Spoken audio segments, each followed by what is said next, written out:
The sun was a burning coin in the desert sky, lowering itself behind the jagged cliffs like a tired god retreating for the night. The air shimmered with heat, the kind that clung to your skin and made the horizon dance like a mirage. Dust clung to Jake Turner's hat and shoulders as he rode his horse slowly along the edge of the canyon. The day had been long, and silence had been his only companion. The desert had a way of swallowing sound. No birds, no laughter, just the creak of leather and the steady rhythm of hooves on hard ground. Jake wasn't the kind of man who spoke much. The desert didn't ask for words, only patience. He'd spent most of his 30 years drifting from one ranch to another, never settling, never staying long enough to be remembered. Folks said he had eyes like storm clouds, always moving, always holding something he didn't say. Maybe they were right. He had been riding for hours when he heard it. At first he thought it was the wind whistling through the rocks, but then it came again. A faint, broken sound, too human to ignore. A cry. A woman's cry. His horse's ears perked up, nostrils flaring. Jake reined in, scanning the land ahead. The canyon dipped into a shallow riverbank where the last light of day glimmered off the water like liquid gold. Somewhere down there, someone was in trouble. "Easy, boy," he murmured to his horse, patting its neck before urging it forward. The slope was steep, rocks loose underfoot, but Jake maneuvered carefully until he reached the riverbed. The crying had stopped now, replaced by the soft rustle of wind through reeds. He dismounted, boots crunching on gravel, every sense sharpened. Then he saw her. A young woman sat by the water's edge, one arm cradled against her chest. Her long black hair fell over her face like a curtain, tangled with dust and strands of grass. Her clothes were torn at the shoulder, streaked with mud and blood. She didn't notice him at first, too lost in her pain, but when the shadow of his hat fell across her, she turned sharply. Her eyes, dark, deep, and fierce, locked on his. For a moment, neither of them moved. She looked like a wild creature cornered, her body tense, ready to flee or fight. Then she spoke, her voice low but trembling. "Stay away." Jake stopped a few steps away, raising both hands slowly. "I'm not here to hurt you," he said. His voice was rough from the road but steady. She shook her head, pressing her injured arm tighter. "Go." He could see the blood now, dark and sticky, seeping through her fingers. "You're hurt," he said gently. "Let me help." "I said go." Her tone carried more fear than anger. Jake studied her carefully. Her features marked her Apache, proud and strong despite the pain etched across her face. He'd crossed paths with her people before, sometimes friendly, sometimes not. But this girl wasn't dangerous, she was desperate. He took a cautious step closer. "Listen," he said, kneeling slowly so he wouldn't tower over her. "If I wanted trouble, you'd already have it. Just let me take a look at your arm." Her eyes flicked to his face, searching for deceit. What she found there must have disarmed her a little, because though she didn't nod, she didn't move away either. Jake took that as a small victory. He reached into his saddlebag and tore a strip from the cleanest part of his shirt. "You got hit?" he asked quietly. She hesitated, then said, "Arrow. I pulled it out." Jake winced. "Tough girl." Her lips pressed into a thin line. "I had no choice." He moved closer, careful not to touch her until she gave the smallest nod. When he did, she flinched at first, but he worked quickly and gently, washing the wound with water from his canteen before wrapping it tight with the cloth. Her skin was warm under his fingers, trembling slightly, but she didn't pull away again. "You'll be fine," he said when he finished. "It's clean enough to keep you from losing the arm." She studied him with suspicion. "Why are you helping me?" Jake shrugged. "Guess I don't like seeing folks bleed to death if I can help it." The faintest flicker of something crossed her face. Doubt, confusion, maybe gratitude. She turned away, staring at the river as if it held the answers. The silence stretched between them again, heavy but not as cold as before. "Where you headed?" he asked. She didn't answer. He tried again. "Got a name?" After a pause, she said, "Nayeli." Her voice softened when she spoke it, as if she were saying something sacred. "Pretty name," Jake said. "Means something, don't it?" Her gaze snapped to him, surprise flickering in her eyes. "You know Apache words?" "A few," he said. "Enough to get by." She looked away, muttering something under her breath. Jake caught only one word. "Drifter." He almost smiled. "That's about right," he said. "Been drifting my whole damn life." The sky above them was turning violet now, streaked with orange and rose as the last light of day faded. Coyotes howled in the distance, and the air cooled with the coming night. Jake stood and gathered some dry brush. He struck a match, shielding the flame with his hand until it caught. Soon a small fire crackled between them. "You should rest," he said, sitting down across from her. "I can't stay," Nayeli said, shaking her head. "They'll come." "Who?" She looked up, eyes haunted.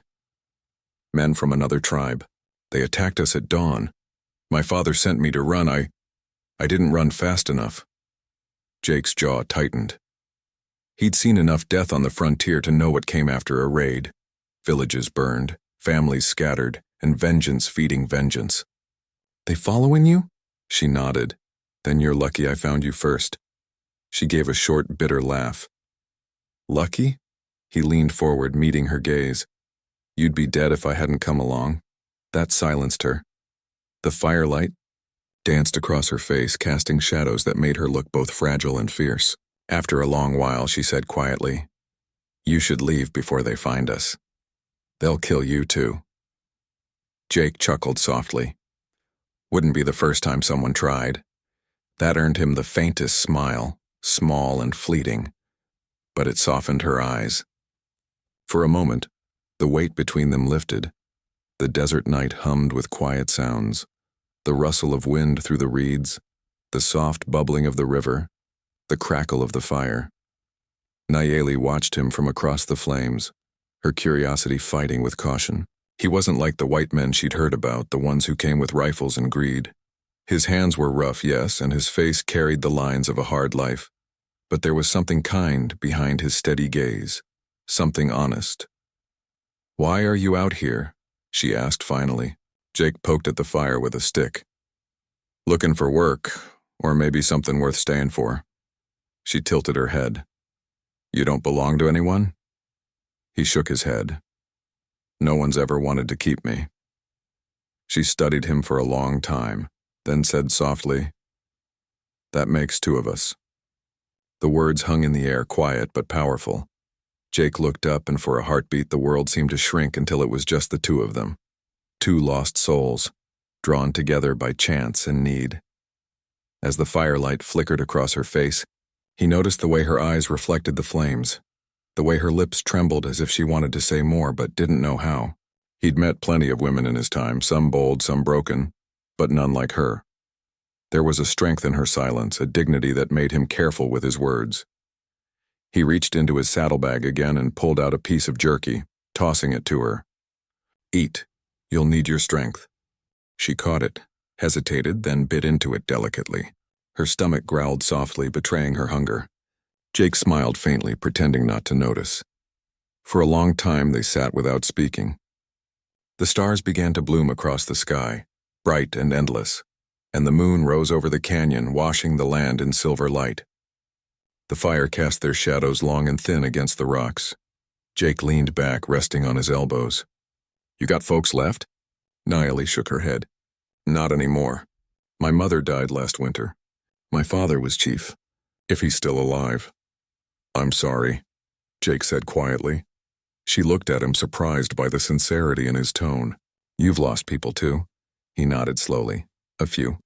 Out here everyone does." Something softened in her eyes. For the first time, she didn't look at him like a stranger. She looked at him like someone who understood. When the night grew colder, Jake took his blanket from his saddle and offered it to her. "You take it," he said when she hesitated. "I've slept in worse."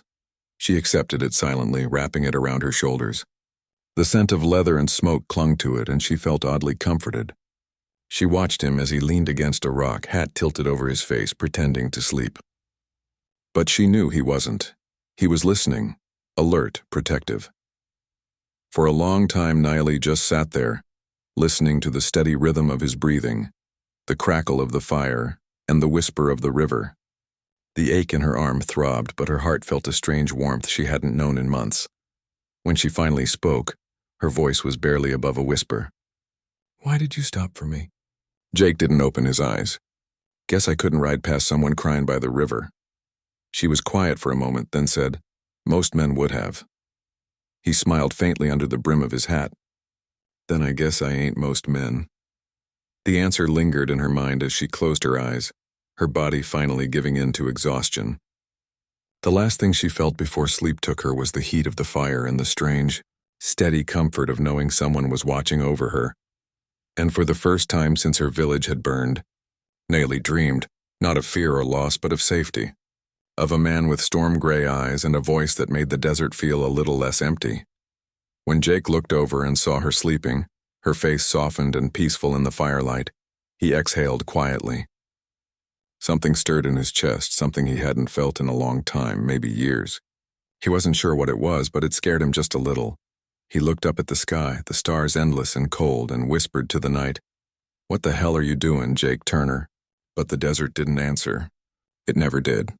It just held their secrets under the blanket of stars, waiting for morning to come. The morning came slowly, spilling pale light over the canyon like someone gently lifting the veil of night. The fire had burned down to a few glowing embers, and a chill still clung to the air. Jake Turner stirred awake, stretching the stiffness from his shoulders. His horse grazed quietly nearby, tail flicking at flies. Across from him, Nayeli sat by the river, her blanket wrapped tightly around her. She looked out at the water, lost in thought, her long hair falling around her face in tangled strands that shimmered with the early sun. Jake rose quietly and poured some water from his canteen over his hands, rubbing away the dust of sleep. "You sleep any?" he asked after a moment. She didn't look back at him, only nodded faintly. "A little." "That's more than I got," he said with a half-smile, trying to ease the stiffness between them. She didn't smile back, but the corners of her mouth twitched like she almost did. He took that as progress.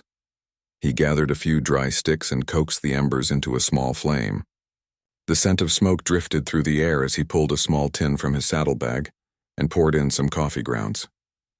"Ain't much, but it'll warm you," he said as the pot began to boil. Nayeli turned then, watching him curiously. "You travel with everything you own?"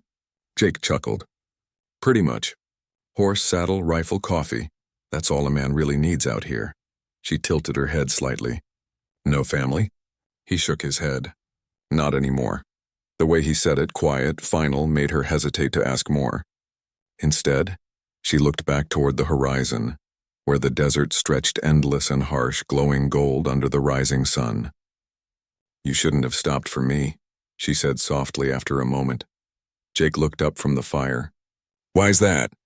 Her fingers tightened around the blanket. "If they find me, they'll kill you too." Jake poured himself a cup of coffee and took a sip, his eyes never leaving hers. "Wouldn't be the first time someone's tried." She frowned, not understanding his calmness. "You don't know them. They're cruel men. They killed my people. They—" Her voice caught, the words dying in her throat. Jake stood, brushing dust from his jeans, and walked toward his horse. "Then it's a good thing I'm not easy to kill," he said over his shoulder. She stared at him, both frustrated and intrigued by his quiet confidence. There was something about him, something solid like the earth itself. A man who'd seen death before and didn't fear it anymore. When he came back, he handed her a canteen. "Drink, we've got a long ride ahead." Her brows furrowed. "Ride? You can't stay here," he said. "If those men are tracking you, this place will be the first they search." "I can't go with you," she said, shaking her head. "You don't know who I am." Jake crouched down beside her, his gaze steady. "Don't matter who you are. What matters is you're still breathing. Let's keep it that way." Nayeli hesitated. Her people had taught her never to trust outsiders, especially white men. But something about him made her pause. Maybe it was the way he looked at her. Not like she was a burden or a danger, but like he genuinely cared whether she lived or died. Finally, she nodded. "All right, but we move fast," Jake smiled faintly. "That's my kind of plan." They broke camp within minutes. Jake packed his few belongings while Nayeli filled her small pouch with water from the river. When she tried to lift herself onto his horse, she stumbled, wincing at the pain in her arm. Jake was beside her instantly, his hand steadying her waist. She froze at his touch, her heart thudding unexpectedly. "Easy," he murmured, voice low and careful. "You'll tear it open again if you're not gentle." For a moment their eyes met. His hand lingered just long enough for her to feel its warmth, before he helped her settle onto the saddle. Then he mounted behind her, the weight of his presence both reassuring and strange. When the horse started moving, Nayeli could feel the slow rhythm of his breathing against her back. They rode for hours through the desert, following the narrow trail that wound between rocky cliffs and open plains. The sun climbed higher and heat shimmered around them. The land stretched endlessly, a sea of sand, cactus, and silence. At first, neither spoke. Nayeli kept her eyes on the horizon, trying to ignore how close he was, how easily his calmness steadied her. But as the miles passed, the quiet between them began to soften. "You've been out here long?" she asked suddenly. Jake chuckled. "Long enough to know every cactus has its own kind of shadow." "That long?" she said with a small smile. "Guess so. Been ranchin', huntin', tradin', whatever kept me alive. Arizona's rough country, but it's honest." Nayeli glanced back at him slightly. "Honest," he nodded. "The desert don't lie to you. If you don't respect it, it kills you. Simple as that." She thought about that for a moment, her eyes tracing the horizon. "My people say the same thing. That the desert is alive. It tests you, but it also teaches you." Jake looked at her curiously. "You believe that?" She smiled faintly. "I used to. Before everything burned." He didn't ask her to explain. He didn't need to. The silence that followed was heavy with understanding. By midday, they stopped near a cluster of rocks to rest. The sun was merciless now, beating down on their backs. Jake helped Nayeli down from the horse, and she sank to the ground, exhausted. Her face was pale, her breathing shallow. "You're still losing blood," Jake said, kneeling beside her. "I'll live," she said stubbornly. He frowned. "That ain't what I asked." From his saddlebag, he pulled a small flask of whiskey and tore another strip from his shirt. "This'll sting," he warned. Before she could ask what he meant, he poured the whiskey over her wound. Nayeli gasped, jerking back, but his hand steadied her shoulder. "Breathe through it," he said softly. Her eyes watered, but she obeyed. When it was done, he bound the wound again, tighter this time. She looked at him, really looked, and saw a man who moved with purpose, who carried himself like someone who'd seen more than most men could bear. "You're not like other white men," she murmured. Jake smirked faintly. "And you're not like any woman I've met." That made her laugh, a small, surprised sound that felt almost foreign to her lips. She hadn't laughed in weeks, maybe months. It startled her how easily he could pull it from her. They shared some dried meat and water, sitting under the meager shade of a rock. For the first time since he'd found her, Nayeli allowed herself to relax. She studied him quietly, the way the wind ruffled his hair, the faint scar along his jaw, the calm strength in his movements. He wasn't handsome in a polished way, but there was something magnetic about him, something steady like the desert itself. "Why do you wander?"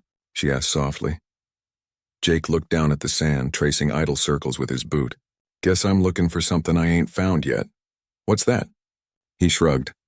"A reason to stop." She turned his words over in her mind. "And if you never find one?" "Then I keep riding," he said simply. "A man's got to keep moving or the world swallows him whole." Nayeli's gaze softened. "Maybe what you're looking for isn't out there." She gestured toward the endless desert. "Maybe it's in here." She touched her chest lightly. Jake's eyes flicked to her hand, then to her face. There was something in her words that settled deep in him, something he didn't want to admit she might be right about. When they mounted again and continued their journey, the air between them felt different, quieter but warmer somehow. The sun began to sink, painting the sky in swirls of orange and crimson. Shadows stretched long across the sand. As the light faded, Jake found a small canyon that offered shelter. "We'll stop here for the night," he said, dismounting and tying the horse to a low branch. Nayeli climbed down carefully, her movement slower now from exhaustion. He built another fire, smaller this time, the glow flickering against the rock walls. The smell of smoke and dust filled the air. Nayeli sat close to the flames, rubbing her hands together. "Do you ever get lonely out here?" she asked quietly. Jake poked at the fire, his expression unreadable. "Sometimes. But I figure loneliness is better than false company." She considered that. My father used to say, a heart that stands alone grows roots. Jake smiled faintly. Sounds like he was a wise man. He was, she said, voice softening. He taught me how to ride, how to hunt. He said courage isn't the absence of fear. It's moving forward even when your legs shake. Jake looked into the fire, his jaw tightening slightly. He was right. They sat in silence again, both staring into the flames. There was something comforting about the quiet between them. It didn't feel empty anymore. It felt alive, filled with unspoken thoughts neither dared to voice. After a while, Nayeli spoke again, almost whispering. Why did you help me? Jake looked at her, his gray eyes reflecting the firelight. Because you needed help. That's not reason enough, she said, shaking her head.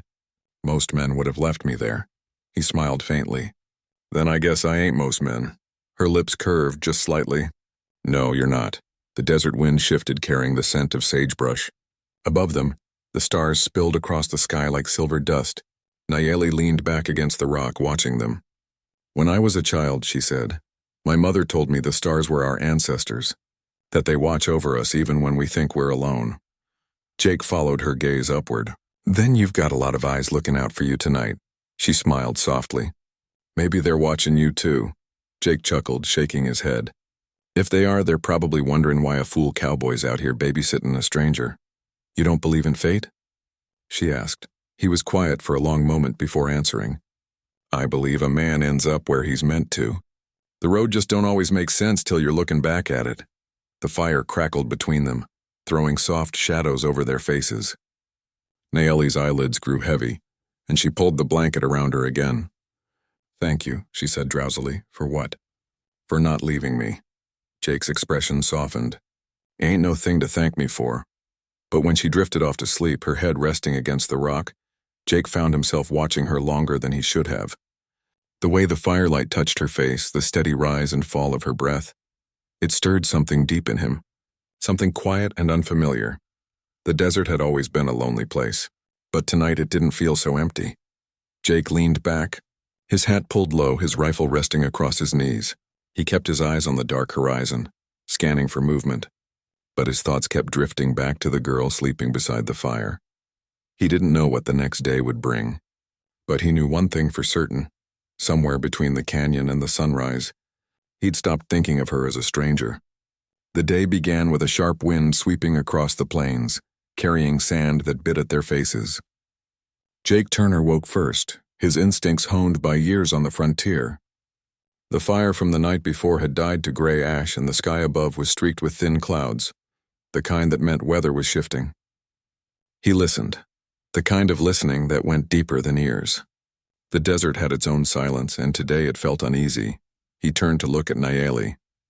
She was still asleep, her head resting on her arm, the blanket drawn up to her chin. The wound on her shoulder looked better. The bleeding had stopped, but she was weak. For a moment, Jake just watched her. There was something about the way she slept, peaceful but guarded, as if even in dreams she expected the world to turn against her. He wondered what her life had been before everything went wrong.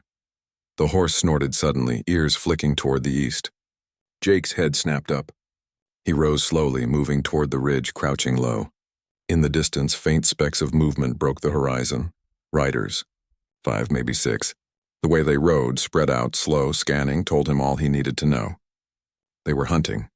He went back to the fire and touched Nayeli's shoulder gently. Wake up. Her eyes fluttered open, confusion giving way to alertness when she saw his expression. What is it? Riders, he said. East Ridge. They're looking for something, and I reckon it ain't wild horses. Nayeli's breath caught. Them, Jake nodded. Pack what you can carry.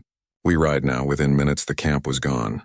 The blanket was rolled, the fire scattered, their tracks brushed away as best as Jake could manage. He helped her mount and then swung up behind her, urging the horse into a steady gallop. The desert stretched before them, endless and cruel. The wind whipped through their hair as the horse thundered over the cracked earth. Nayeli held on tightly, her good hand gripping the saddle horn, the other clutching the reins. They'll follow, she said over the rush of wind. They'll try, Jake replied, but I've outrun worse than them.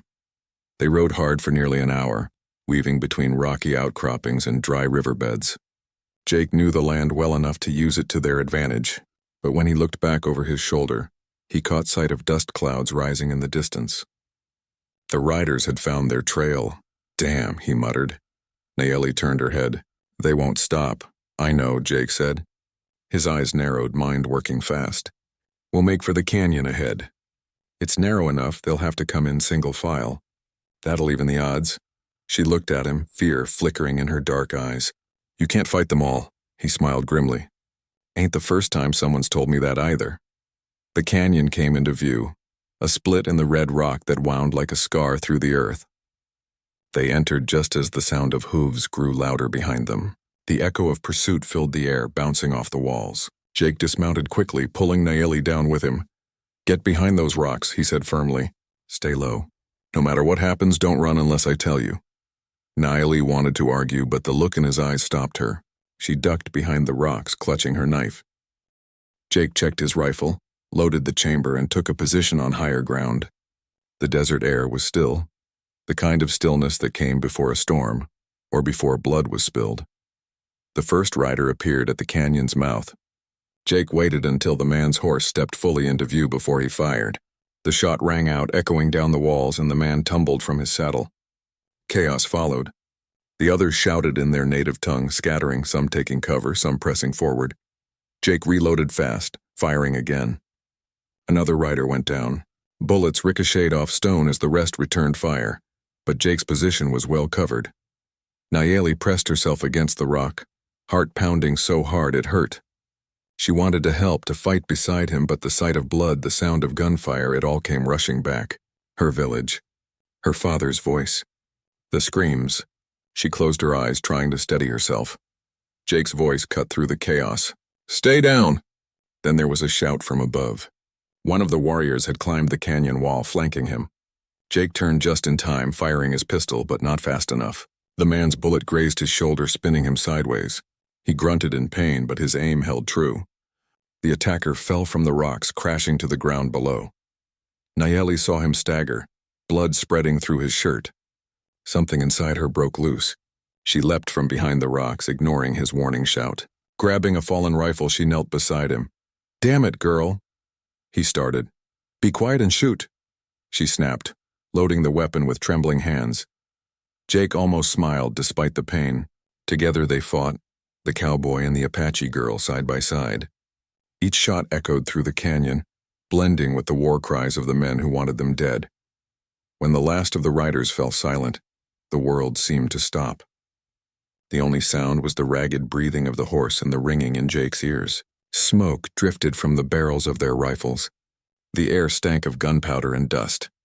Jake dropped to one knee, pressing a hand to his bleeding shoulder. Son of a... Nayeli was beside him instantly, tearing a strip of cloth from her tunic. Hold still, she said, voice trembling as she pressed it to the wound. He winced but didn't pull away. You shouldn't have come out like that. And you shouldn't have gotten shot, she retorted, her eyes flashing. Seems we both do foolish things. He gave a weak chuckle. Guess you got me there. She worked quickly, her fingers steady now despite the adrenaline still coursing through her. When she finished, he looked at her with something between gratitude and awe. You saved my hide back there, he said quietly. You saved mine first, she replied. Their eyes met, and the world seemed to fall away. The canyon, the blood, the danger. It was just them. Two souls who should have been strangers, bound by something neither of them could name. Nayeli lowered her gaze, her voice barely a whisper. Why did you risk your life for me? Jake looked at her, a faint smile tugging at the corner of his mouth.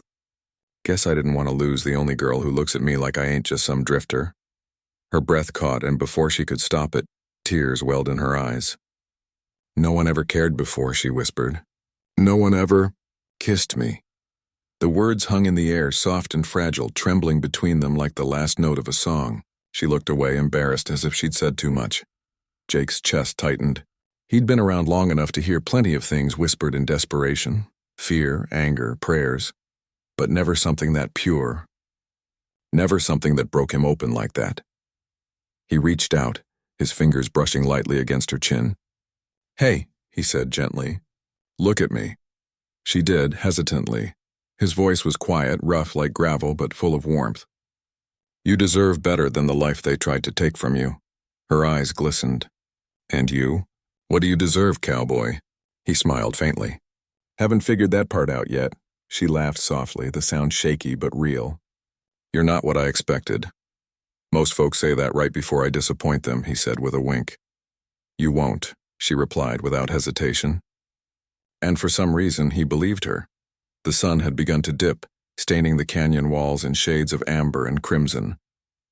The dead riders lay scattered in the dust, their shadows long and silent. Jake rose unsteadily and Nayeli helped him back to the horse. You sure you can ride? She asked. He nodded. Ain't got much choice. They rode out of the canyon slowly, the wind cool against their faces. The sky stretched wide above them, the first stars beginning to appear. Neither spoke for a long time, and yet the silence wasn't heavy anymore. It was peaceful. When they reached a small clearing, Jake called a halt. They dismounted and he sank to the ground with a groan. Nayeli sat beside him, the firelight from their small camp flickering against their faces. She glanced at him, her expression thoughtful. You could have left me that first night. He turned to her, eyes soft. Could have. But I didn't. Why? She asked again, her voice quieter now. Jake took a long breath. Maybe because I saw someone worth saving. She smiled faintly. No one's ever said that to me before. Well, he said, tipping his hat back, there's a first time for everything. She looked at him for a long moment, the firelight reflected in her eyes. Then she said, barely audible, when I said no one ever kissed me. Jake's eyes met hers, the air between them thick with something that neither dared name. Yeah, he murmured. I heard you. Her pulse quickened, her lips parting slightly. You think maybe you could show me? Jake's hand hesitated in the air for a heartbeat before he reached out, cupping her face gently. His thumb brushed against her cheek and she closed her eyes. The fire crackled softly, the night wrapping around them like a curtain. Jake bent forward, slow and deliberate, until his lips met hers.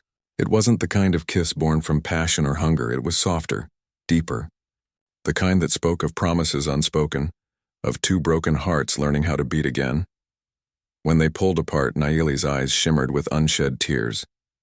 Jake's voice was barely above a whisper. That one's for surviving. Her lips curved into a trembling smile. And the next? He smiled back. Guess we'll find out if the desert gives us another sunrise. She laughed then, a sound that melted into the night air, carried away by the wind. For the first time in a long while, the desert didn't feel like an enemy. It felt alive, sacred, as if it had been waiting for this moment too. And somewhere between the stars and the sand, the cowboy and the Apache girl sat side by side, two lost souls who'd found something worth fighting for. The fire crackled softly in the heart of the desert night, sending flickering shadows across the faces of two people who seemed carved from the very land itself. The battle had ended only hours before, yet the scent of gunpowder and the faint echo of distant hooves still clung to the air. The stars burned bright above them, scattered like shards of glass across the endless black sky. Jake sat beside Nayeli, one hand pressed to his bleeding shoulder, his breath shallow but steady. The pain was there, sharp and hot, but he barely noticed it. His eyes were fixed on her, on the girl whose courage had defied death, whose heart had somehow found a place inside his own. Nayeli knelt beside him, her fingers trembling as she dabbed at the wound with a cloth torn from her dress. The firelight danced across her face, catching in her dark eyes and the faint sheen of sweat on her skin. She moved carefully, her touch gentle, afraid to hurt him, though he could tell she was scared, scared for him. She bit her lip, whispering words in her native tongue, soft prayers that floated into the wind. You're shaking, he murmured, his voice rough, tired. I thought they would take you, she said quietly, her voice breaking. I thought I would watch you die because of me. Jake managed a small smile despite the pain. You'd have to try harder than that to get rid of me. She looked at him sharply, her eyes glistening in the firelight. You make jokes even when you bleed. He shrugged, wincing slightly. Humor keeps a man alive. Fear does the opposite. For a long time, neither spoke. The night seemed to stretch endlessly around them, silent except for the crackle of firewood and the soft whistle of wind over the sand. Nayeli finally sat beside him, pulling her knees to her chest. Her voice when she spoke again was barely above a whisper. When I ran from the river, I thought I was done for. I thought no one would come. Then I saw you, a stranger with no reason to stop. And yet you did. Jake glanced at her. Her tone was neither accusing nor confused, just honest. The kind of honesty that came from surviving too much too young. "I've done plenty of wrong in my life," he said slowly, his voice carrying the weight of miles and memories. "Maybe stopping for you was my way of doing something right." Nayeli turned her head, studying his face as if trying to read the truth in his eyes. "And what if doing right costs you your life?" He chuckled faintly. "Then I reckon it was a life well spent." For the first time she smiled, a small, fragile smile that melted the silence between them. She looked up at the stars, the faint wind lifting strands of her hair. "In my village," she said softly, "the old women say that when two stars cross paths in the night sky, it means two souls have met who were never meant to, but the spirits wanted them to find each other anyway." Jake followed her gaze upward, his voice low. "Sounds like those spirits knew what they were doing tonight." She looked at him again, her eyes luminous with something deeper than gratitude, something she didn't yet have a name for. He leaned back, groaning slightly as the pain in. "Jake," she called softly without turning. "Yeah? When you saw me by the river, what did you think?" He hesitated, remembering that first moment, the sight of her sitting by the water, wounded and defiant, with the dying light painting her like something out of a half-forgotten story. "I thought you looked like trouble," he said finally, his voice laced with warmth. "The kind a man doesn't run from." Nayeli smiled faintly. "And yet you didn't know my name. You didn't know my tribe." He stood, walking slowly toward her. The fire cast their shadows long and thin across the sand. "Didn't need to. Some things you just feel here." He tapped his chest gently over his heart. She turned to face him then, her face lit by both moonlight and flame. "In my tribe, we believe hearts remember what the mind forgets. Then maybe mine remembered you," he said softly. She drew in a breath, her throat tight. There was something in his eyes, something raw and unguarded. She wasn't used to that. Men from her world looked at her with pity or anger or fear. But this man, this stranger, looked at her like she was a sunrise he didn't want to miss. The air between them grew still, thick with everything they weren't saying. Her voice broke the silence, trembling but honest. "No one ever cared before. No one ever kissed me." The confession slipped out before she could stop it. Her cheeks flushed with heat and she turned her gaze away, ashamed of her own words. But Jake didn't laugh. He didn't move closer right away either. He just watched her, the quiet weight of her truth sinking deep into him. Finally, he stepped closer, his boots crunching lightly against the sand. "Then I guess it's time someone did," he murmured, his voice low and steady. Her heart stumbled inside her chest. He reached up, brushing his fingers along her cheek. She didn't pull away. His touch was warm, grounding, and for a moment the desert disappeared. The danger, the fear, the pain of the past. There was only this moment, fragile and endless. When his lips met hers, it wasn't a kiss born of passion or haste. It was something purer, deeper. A promise. The wind seemed to still as their lips lingered, soft and unsure at first, then steady. Nayeli's hands trembled as she touched his chest, feeling the slow, strong rhythm of his heart beneath her palm. When they finally parted, she kept her eyes closed as if afraid the world would vanish when she opened them. Jake's hand stayed on her cheek, his thumb tracing the line of her jaw. "You okay?" he whispered. She nodded slowly, her breath trembling. "I didn't know." "It could feel like that," he smiled faintly. "Neither did I." They stood there for what felt like forever, the river whispering softly beside them. Then Nayeli looked up at him, her voice barely audible. "What happens now?" Jake turned his gaze toward the horizon, where the first hint of dawn was breaking, a pale gold line cutting through the darkness. "Now," he said, his voice rough but calm. "Now we ride where no one can find us." She frowned slightly. "You'd leave everything behind?" He looked back at her, a wry smile tugging at his lips. "Ain't much to leave. Just a few ghosts and an old horse that's seen too many miles. But you—" He reached out, brushing a strand of hair from her face. "You're worth finding something new for." Her throat tightened again, but this time she didn't cry. She took his hand, her fingers fitting perfectly into his. Together they walked back to the fire. Jake poured the last of his water over it, watching the flames hiss and fade into smoke. The desert cooled quickly, and the stars began to disappear one by one as the sun reached higher. They mounted the horse together, Nayeli sitting behind him, her arms wrapped gently around his waist. The warmth of her body against his back was steady, grounding. As they rode out, the wind picked up, carrying the faint scent of sage and smoke. Neither spoke for a long while. There was no need. The rhythm of the horse, the rising sun, the open road ahead, it all said enough. For the first time in years, Jake felt like he wasn't running from something. He was riding toward it. Behind them, the river shimmered under the morning light, a silver memory of the night that changed everything. Ahead, the desert stretched wide and unbroken, endless as their story. Nayeli leaned her head against his back, whispering so softly the wind almost stole her words. Maybe the spirits were right, she said. Jake smiled without turning. About what? That two souls met who were never meant to, but they found each other anyway. He tightened his grip on the reins, his voice rough but tender. Then I reckon we ain't done making the spirits proud. And as the sun rose higher, painting the horizon in fire and gold, the two of them disappeared into the distance, two wanderers bound not by chance but by choice. The desert wind carried their laughter across the canyons, mingling with the song of the earth itself. It was not the end of their story, but the beginning of something wild and unbroken, something that even time could never take away.